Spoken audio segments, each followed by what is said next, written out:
पिछले लेक्चर में हमने देखा था वाज वेयर, तो इस लेक्चर में हम देखेंगे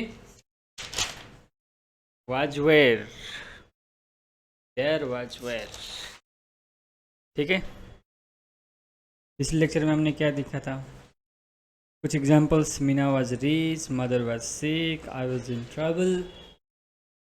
ठीक है, सो पिछले वाज वेयर में सब्जेक्ट था आगे। ठीक है, लेकिन आज जो हम वाज वेयर देखने वाले हैं उसमें देयर रहेगा। देयर रहेगा, इसलिए आगे सब्जेक्ट नहीं रहेगा। आई वी ही सी एट दे नहीं रहेगा। तो आज का क्लास में है देयर प्लस वाज आएगा या वर आएगा। For example, there was dash dash dash dash dash, there were. Were नहीं होता है ये, ठीक है, वर होता है। तो इसके पहचान लिखो भाई लोग, बहन लोग, पहचान। पहचान में क्या होता है कि पहले शब्द के साथ प्रीपोजिशन आता है। देखेंगे वो हम अभी एग्जाम्पल में। पहले शब्द के साथ, पहले शब्द के साथ प्रीपोजिशन आता है। क्या आता है? प्रीपोजिशन आता है। पहले शब्द के साथ प्रीपोजिशन आता है। ये तो एक पहचान है। दूसरी पहचान क्या है? वर्ब होता है कि नहीं होता है? नहीं आता है। वर्ब नहीं आता है, ये दूसरी पहचान हो गई। तीसरी पहचान क्या है? सिर्फ ऑब्जेक्ट, सिर्फ ऑब्जेक्ट आता है। सिर्फ क्या आता है? ऑब्जेक्ट आता है। इसका रूल क्या है? रूल देयर रहेगा प्लस वाज रहेगा और वर रहेगा। वाज वर में से एक आएगा प्लस ऑब्जेक्ट रहेगा। तो ये बहुत ही सिंपल होने वाला है। कुछ एग्जाम्पल्स अपन देखते हैं। Examples 1,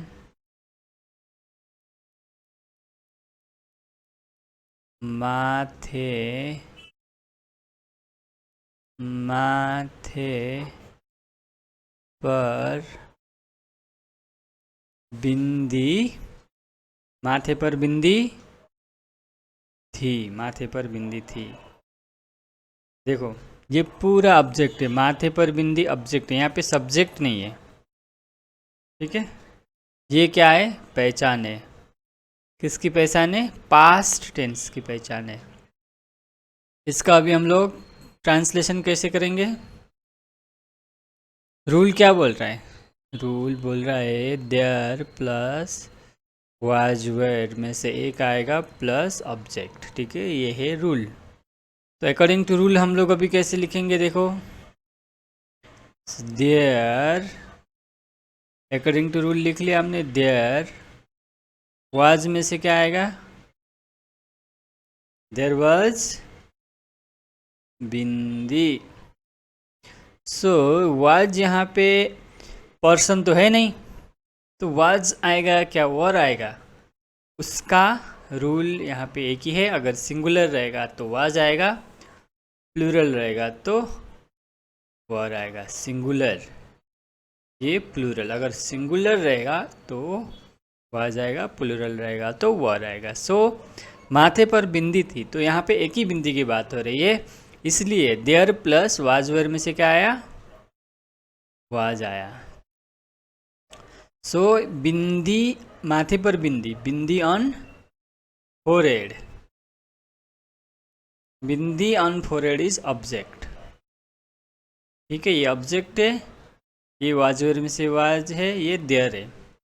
so there plus was plus object, there plus was plus object. So there was bindi on forehead.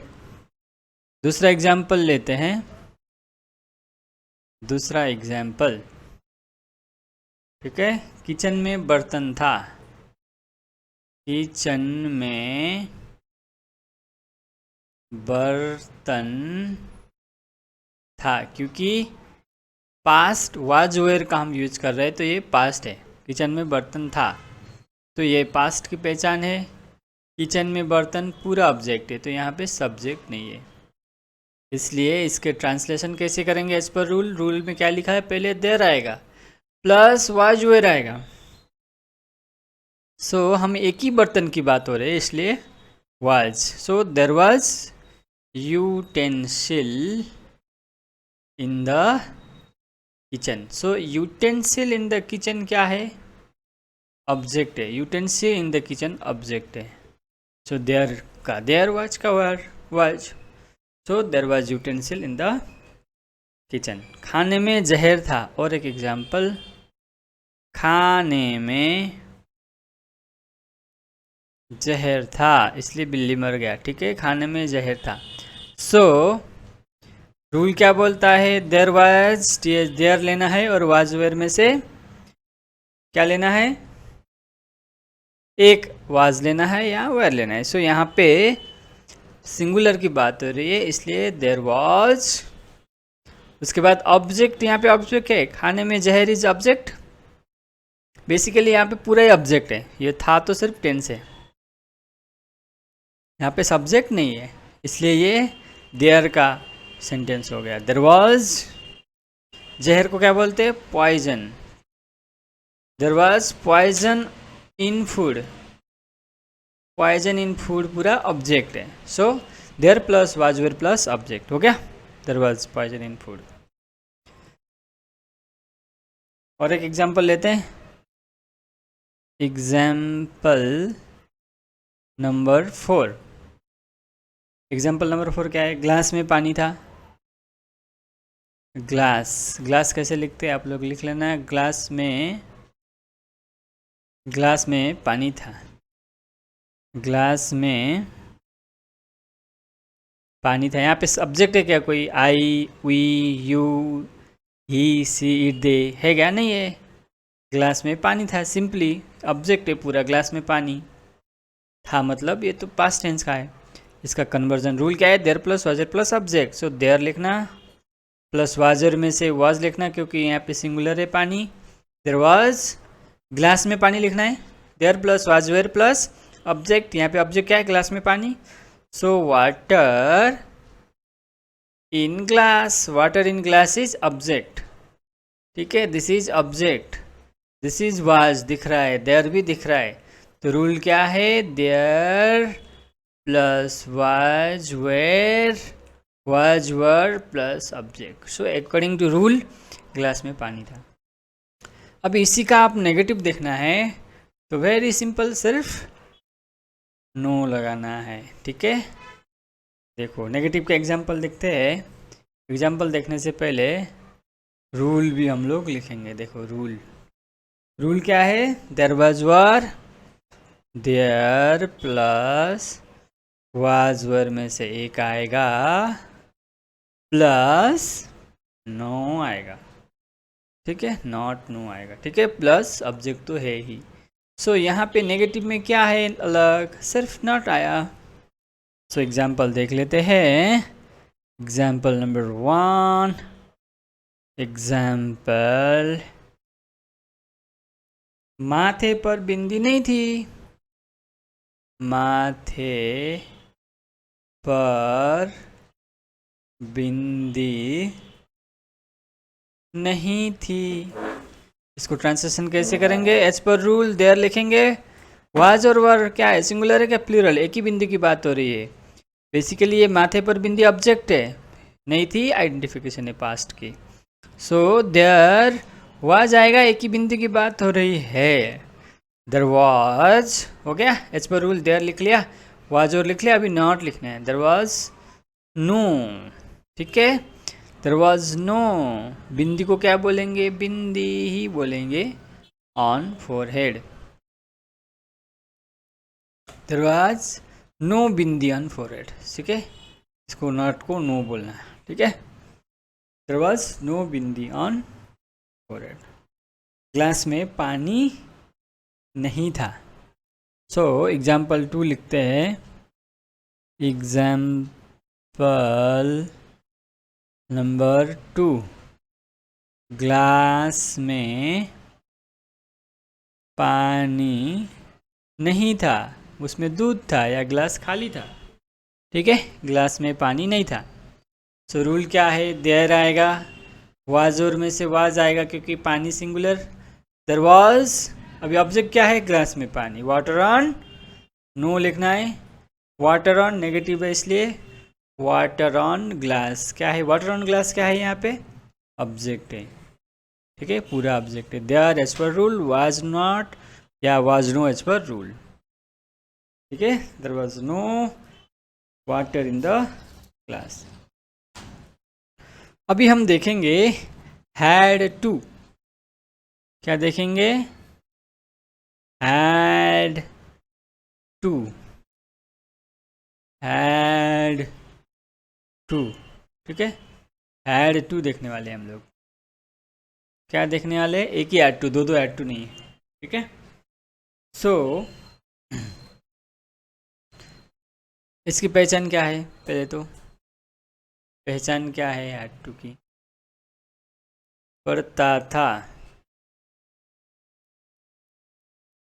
पढ़ता था, पढ़ती, पढ़ना नहीं, हाँ ड है, पढ़ती थी, पढ़ते थे। ठीक है, इसका रूल क्या है, पहले सब्जेक्ट, उसके बाद had to. Basically had to इसका रूल है, subject plus had to plus infinitive plus object. Basically यहाँ पे टू आ चुका है तो यहाँ पे V1, इन्फिनिटिव मतलब कुछ नहीं, V1। ठीक है, टू प्लस V1 को इन्फिनिटिव बोलते हैं, तो इन्फिनिटिव देख के डरना नहीं।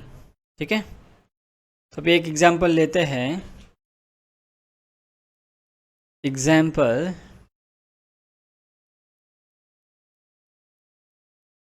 क्या है, मुझे बस से जाना पड़ता है, मुझे जाना पड़ता है, नहीं जाना पड़ता था, मुझे बस से। अगर प्रेजेंट का लिखना है तो हैव टू रहेगा, I have to go by bus. पड़ता है तो प्रेजेंट है तो हैव टू, पास्ट है तो हैड टू। मुझे बस से जाना पड़ता था, मुझे बस से जाना पड़ता था। रूल क्या है, सब्जेक्ट, यहाँ पे आई की बात हो रही है, आई, फिर उस प्लस हैड टू, उसके बाद क्या है, infinitive object. I had to go by bus, यहाँ पे बस ऑब्जेक्ट है। देखो टू प्लस वर्ब आ गया तो इसी को इन्फिनिटिव बोलते हैं। ठीक है, हालांकि क्योंकि हम अभी यहाँ पे हैड टू मान के चल रहे हैं इसलिए यहाँ पे वर्ब भी बोल रहे हैं, अदरवाइज आप ऐसे बोलो subject plus had plus infinitive. ठीक है, तो एक एग्जांपल हमने भी क्या देखा, मुझे बस से जाना पड़ता था। दूसरा क्या देखेंगे, उसे खाना बनाना पड़ता था, अभी नहीं पड़ता है, खाना बनाना पड़ता था, उसे खाना बनाना पड़ता था। रूल क्या है हमारा, subject plus had to plus V1 plus object. ठीक है, मैं यहाँ पे V1 इसलिए लिख रहा हूँ क्योंकि 2 plus V1 equal to infinitive होता है। ठीक है, 2 plus V1 equal to infinitive होता है, तो उसे खाना बनाना पड़ता था। अकॉर्डिंग टू रूल अब हम लिखेंगे, ट्रांसलेशन करेंगे। पहले सब्जेक्ट लिखना है, उसे मतलब ही और सी जो भी है। ठीक है, he had to cook food, plus object क्या है यहाँ पे, फूड है, ये क्या है, ऑब्जेक्ट है। हैड हो गया, इसको इन्फिनिटिव भी बोल सकते हैं आप, या इसको V1 भी बोल सकते हो आप, कुछ भी बोलो। So he had to cook food, उसे खाना बनाना पड़ता था। अल्टीमेटली आपको ऐसे सेंटेंस बनाना आना चाहिए। रूल आपको याद रहे ना रहे, आपको रूल कोई पूछने वाला नहीं है, बट आपके बैक ऑफ द माइंड शुरू में आप लोग जब सीख रहे हो तो ये रूल अप्लाई करना है। So he had to cook food, तो बाद में आप ये रूल सब भूल जाओगे, आपको सिर्फ यही रहेगा हैड टू। ठीक है, he had to cook food, I had to dance, I had to study hard, मुझे मेहनत पढ़नी पड़ती थी, ऐसे। तो दूसरा सब्जेक्ट हमने बताया था, दूसरा तो बेसिकली ये दूसरा है, दूसरा हमने देख लिया। ठीक है, अभी इसी में हम नेगेटिव देख लेते हैं, इसी में नेगेटिव देख लेते हैं हम। सो इसकी नेगेटिव की पहचान क्या है? कुछ नहीं पहचान, बस उसमें नहीं आता है। पहचान वही है, पढ़ता था, पढ़ती थी, पढ़ते थे, मार पड़ते थे नहीं, ऐसे काम करना पड़ता था, जैसे कंपलसरी टाइप का। ठीक है, इसका रूल क्या है? सब्जेक्ट प्लस, अभी हैड नहीं, अभी डिड, क्योंकि यहाँ पे नेगेटिव है, डिड आया है। Did not have to, had not to ऐसा नहीं आएगा, he had not to cook food ऐसा नहीं आएगा, he did not have to रहेगा। ये हैव टू V1 है, आपको मैं बोलते आ रहा हूँ बार बार, जब भी डी आएगा उसके बाद V1 आता है। अगर मैं यहाँ पे हैड लूँ तो वो V2 हो जाएगा, इसलिए यहाँ पे हैड टू नहीं आएगा नेगेटिव के साथ कभी भी, क्योंकि नेगेटिव के साथ पास्ट में हम जब बात कर रहे हैं तो सिंपल पास्ट का नेगेटिव का क्या फॉर्मूला है?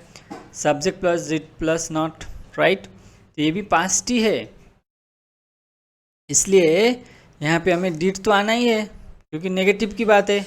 अगर डिड आना है, क्योंकि हम नेगेटिव की बात कर रहे हैं इसलिए डिड आना है, तो फिर हैव टू आना है क्योंकि V1 आना है डिड के साथ हमेशा। ठीक है, उस हिसाब से आप लॉजिकली सोचो तो आपको फार्मूला याद करने में इजी होगा। Otherwise subject plus did not plus have to ऐसे याद कर लेना। ठीक है, subject plus did not plus have to plus object, have to plus V1 plus object बोलो, या 2 प्लस V1 को बोलो, उसको हम इन्फिनेटिव बोलते हैं। ठीक है, चलो अभी एग्जाम्पल ले लेते हैं। एग्जाम्पल क्या है? एक, उसे 5 बजे नहीं उठना पड़ता था, उसे जल्दी लिखो, जल्दी नहीं उठना पड़ता था, पड़ता था। ठीक है, पास्ट टेंस की बात हो रही है, मजबूरी की बात हो रही है, इसलिए रूल क्या बोलता है? सब्जेक्ट उसे, he did not, as per rule ही मैं लिख रहा हूँ, he did not have to, ये एज पर रूल है, did not have to as per rule है, ही तो सब्जेक्ट है यहाँ पे, he did not have to, they did not have to, I did not have to, we did not have to, so did not have to आना ही है, plus V1 आना है। बट वर्ब तो जैसे सेंटेंस रहेगा वैसे वर्ब रहेगा, बट हर एक जो भी वर्ब रहेगा उसका पहला ही फॉर्म रहेगा। He did not have to wake up early, जल्दी मतलब early, he did not have to wake up early, V1 plus object, did not have to यहाँ पे छूट गया क्योंकि ये 2 प्लस V1 है तो ये इन्फिनेटिव हो गया। ठीक है, और एक एग्जाम्पल देख लेते हैं, एग्जाम्पल नंबर 2, उसे पैसे नहीं कमाना पड़ता था, उसे पैसे नहीं कमाना पड़ता था, उसे पैसे नहीं कमाना पड़ता था। रूल हमारा क्या है? रूल क्या है? अभी हमने देखा subject plus did not have to plus V1 plus object, यहाँ पे सब्जेक्ट क्या है? He did not have to, he did not have to earn money. ठीक है, तो आप लोग सब रिवाइज कर लेना। कॉन्ग्रेचुलेशन। सो आपको अभी ये रूल वगैरह सब कुछ ख़त्म हो गया है। ठीक है, इससे आगे आपको कोई ज़्यादा रूल सीखने की ज़रूरत नहीं है। ठीक है, अभी आगे हम क्या क्या सीखने वाले हैं? वोकैब सीखेंगे, रिवाइज करेंगे, प्रैक्टिस करेंगे। ठीक है, इस तरीके से आप लोग अभी बोल पाओगे। ठीक है, लेकिन अभी तक हमने जितने ग्रामर्स के रूल पढ़े हैं ये तो मस्ट है, बेसिक है, सबसे बेसिक है। ठीक है, अभी भी आपको कोई भी लैंग्वेज सीखना है ना, इतना बेसिक आने के बाद आप अभी ट्राई कर सकते हो सीखने में। ठीक है, कुछ वोकैबलरी, ये सारे इतने रूल्स हम रिवाइज करेंगे और प्रैक्टिस करेंगे तो आप 100% बोल पाओगे। ठीक है, आप में इतना कॉन्फिडेंस आ जाएगा कि आप लोग बोल पाओगे। ठीक है, अब एक परफेक्ट बोल पाओगे, नेटिव स्पीकर की तरह बोल पाओगे, ये over the period of time हो जाएगा। आप जितना बोलोगे, जितना प्रैक्टिस करोगे उतना हो जाएगा। ठीक है, अगर आप धीरे धीरे भी प्रैक्टिस करते हो, अगर ये सब रूल आपको एक बार आ जाता है एंड आप प्रैक्टिस करते भी नहीं हो, तो धीरे धीरे आपको कुछ साल में वैसे ही आपको आ जाएगा सीखना। ठीक है, बट रूल आना ज़रूरी है। अगर जल्दी सीखना है तो फिर प्रैक्टिस करना पड़ेगा। Over the period of time अपने आप आना है तो ये रूल आप पहले सीख लो। ठीक है, तो अभी हम अभी क्या करेंगे, नेक्स्ट लेक्चर से वोकैबलरी करेंगे, कुछ रिवाइज करेंगे और बोलने की प्रैक्टिस करेंगे। Okay, bye bye.